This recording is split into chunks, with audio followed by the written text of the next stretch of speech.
में एक प्रश्न है, जिज्ञासा है।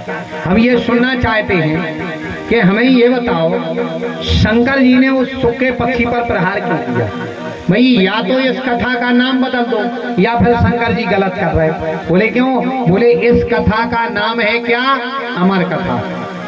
अमर कथा तो इसका नाम कर दो मर कथा। भाई जो भी सुनेगा वो मर जाएगा, तो कोई सुनेगा क्यों?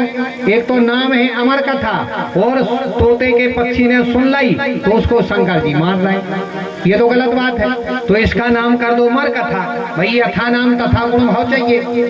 भाई यथा नाम तथा गुण, जैसे नाम रख दे अपन लड़का को का दूल्हा राम, नाम रख दे दूल्हा राम, टेम पे ब्याह हो गए काय के दूल्हा राम। अब जैसे नाव धर दे ज्ञानचंद, अब छठवीं में फेल हो जाए, अब छठवीं में फेल हो गए काय की ज्ञानचंद मूलक चंद कहाँ ने?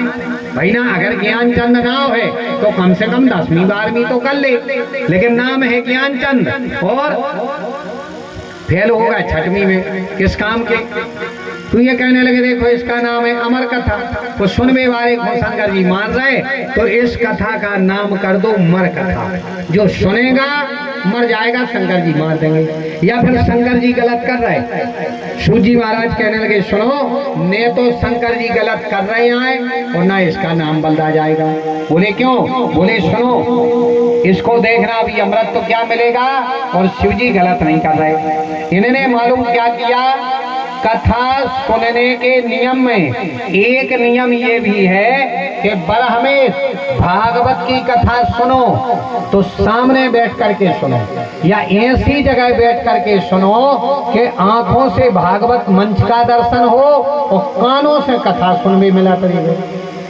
कभी भी व्यास मंच के पीछे बैठ करके कथा नहीं सुननी चाहिए।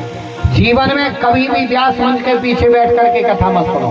अगर व्यास मंच के पीछे बैठ करके कथा सुनी जाए तो वो होती है चोरी, और चोर के लिए दंड दिया जाता है, इनाम नहीं मिलता। इस पक्षी ने पीछे बैठ करके कथा सुनी, सो भगवान इसके लिए मार रहे, इसलिए मार रहे, अमृत इसको प्राप्त होगा, क्योंकि चोर को दंड दिया जाता, इनाम नहीं मिलता। आज इन्हें लिया और सीधे सीधे गए पीछे पीछे त्रिशूल आगे आगे, जो है सूखा पक्षी। सूजी महाराज कहते ऋषिवर, ये गए व्यास जी की पत्नी ले रही थी जम्हाई, ये गए मुखमंडल में से प्रवेश कर गए। अब त्रिशूल वापस लौट करके आ गया।